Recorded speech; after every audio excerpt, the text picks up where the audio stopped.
Hello and welcome to Aha Moments. This one was originally aired on August 14th, 2023, and it is called Slam. Now, I got to tell you about Aha Moments because I get wonderful responses from people saying, oh my God, it was like you were following me or, you were listening to what was going on in my life. And I have to say, I'm grateful that we're that much in sync. And I think we are. I think that I believe that we're all connected. So yes, you open up the messages and somehow it just hits you at a time when you absolutely need it. But I'm always talking to myself first. So we're all work in progress, right? We're all evolving. We're all moving towards the light. We're all moving towards being more on purpose and more meaningful and more engrossed in life. Is that a good way to say it? Is that I think that, that we always search for meaning, that we're always looking for a way to be connected with one another and to serve humankind. I really believe at our core essence that that's why we're here, to discover that purpose and then live out that purpose. So all of those little hiccups and things that happen along the way are part of that discovery. And that's what aha moments are all about, is that sometimes they come in very little subtle ways, and sometimes they're like a slam that all of a sudden something happens that you're forced to go in a different direction. Steve Jobs used to say you can only connect the dots backwards. So it's not until later that you go, oh, I understand now why that happened. But at the time that it happened, usually there's some emotion that conjures up to it. So my writing of this one in particular was a situation that I experienced. I'm asking if you've experienced something similar, and feedback. Let's talk about it or share and let's talk about it online. I think that when I was writing this, I realized that I'm asking myself questions in it about my level of participation, influence, and control over the situation. So let's go through it. I'm going to read it. Of course, you can get yours by subscribing to jrang.com, and 8 a.m. Eastern every Monday morning, they're going to pop into your inbox. So let's go through this one together. I'm going to call it up here. And it starts out with slam. I just felt the shock of another proverbial door closing behind me. It was the third in 2 days, none of which were expected. Or maybe they were. I tried to make logical sense of the doors closing without anticipation, but the reasons I came up with felt shallow. How could people so easily walk away from long-standing relationships? Is the value of partnership on so many successes suddenly worthless? I thought I was in control of how the shift was going to take place or how it's going to play out, but apparently not. Or maybe I am. Sharing the shock and somewhat dismay, my close friends laughed in celebration. They pointed out that the universe is moving me forward according to my detailed life script, freeing up time and bandwidth to enable me to attract what I need to fulfill my potential. They reminded me that what is important is to be in service. Aha! You have to break up or break down in order to break through. Letting go is not my strong suit, though I know it's healthy and necessary. I remember too what Bob Proctor, author of You Were Born Rich, used to say. It's not whether you're worthy of the goal, but whether the goal is worthy of you. After all, you're trading your life one precious moment at a time for something that might as well be something that ignites the starfire within you.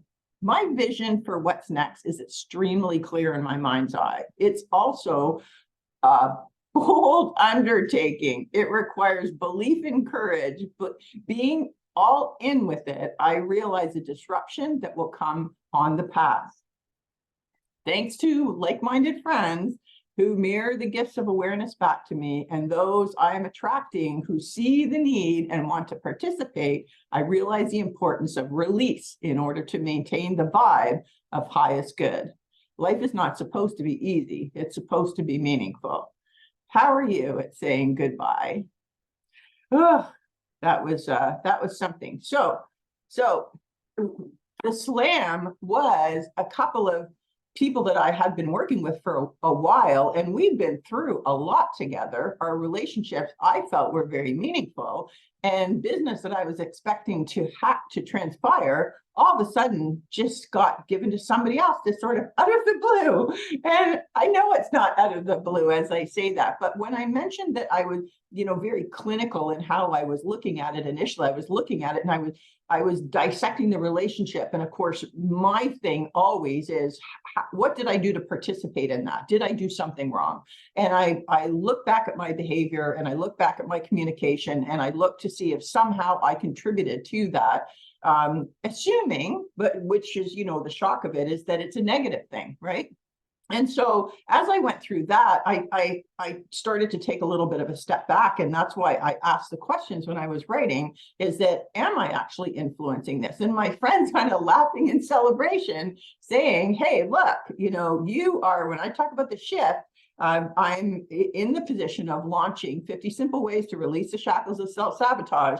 And I'll tell you, doing that study, doing that research for many, many years and coming to a head, having released many fears and toxins myself, having manifested many things over the years myself, studying the mind and the brain, putting a lot of this stuff to the test, and still through my evolution process, still finding there's ways that I get in my own way and I am still self-sabotaging. So it's when you know better, do better, right? So as I'm going through this process of releasing and shifting into some of the work I want to do a little more of, which is talk about self-sabotage, help people realize their dreams, help people realize how we have been manipulated and controlled, take off some of that pressure that we have put on ourselves and recognize that we're staying small is by design. It's not what our inner intention is, but it's very difficult to expand yourself and live an abundant life in a society that's designed to keep you small.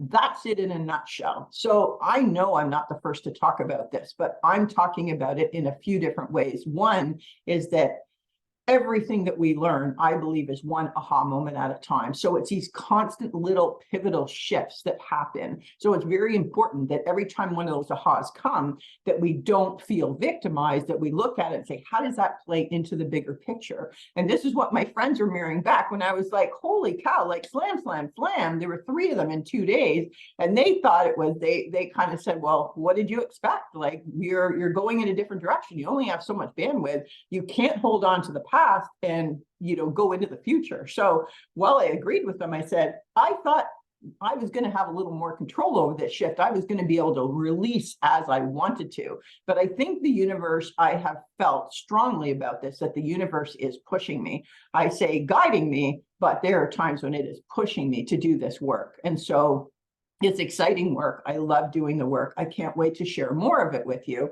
And we are going to reach out to everyone. You have to be on a subscriber list, or at least following me on social media to get this invitation. But you will be invited to a pre-launch package, to get a pre-launch package, including the book and some other downloads and gifts. So that we can all participate in, putting out this message together. I can't do anything on my own. And I'm not suggesting that I need a team. You always need a team. You can't do anything on your own. But I'm saying I'm a self-starter and I'm a builder. I love to build things. So I'm happy to do that work. However, I am not comfortable winning at anyone else's expense. I have to win by helping others. So to me, the more people who win through this, the better this project is. So all of what I'm going to be sharing is certainly my vulnerability, my road, what I am learning as I'm going. And the last 25 or 30 years of this study, all the people I've studied with, and 50 Simple Ways to Release the Shackles is tiny little ways. It's a tiny book of profound conversations. And I mean, tiny little book. Each of the chapters is only a page or 2 pages, but each one is like a zinger. So we need to take our time as we go through it, right? We're going to break that down. We're going to have lots more conversations. And I hope that this is going to be a lifetime of us doing this together. This is such important work. We need to focus on ourselves, right? So I say serving humanity by serving yourself with a capital S first. So that's where we're headed. That's the shift. So these doors closing behind me, maybe whether or not I'm in control of them, to some degree, I'm influencing them because I know where I'm going. It's bold, it's courageous, And I know it's going to be worthwhile for all of us. So I'm going to keep going. And if those doors have to close, then they have to close. And that's just the way that it's going to be, right? I'm going to accept that. So share with me how that feels, how that sits in. And let's have that conversation and encourage one another to always be facing forward and always be moving towards the light, moving towards our higher good, right? It's always about higher good, right? Okay, so I hope you enjoyed that, and I look forward to our next conversation next week. In the meantime, as always, succeed deliberately.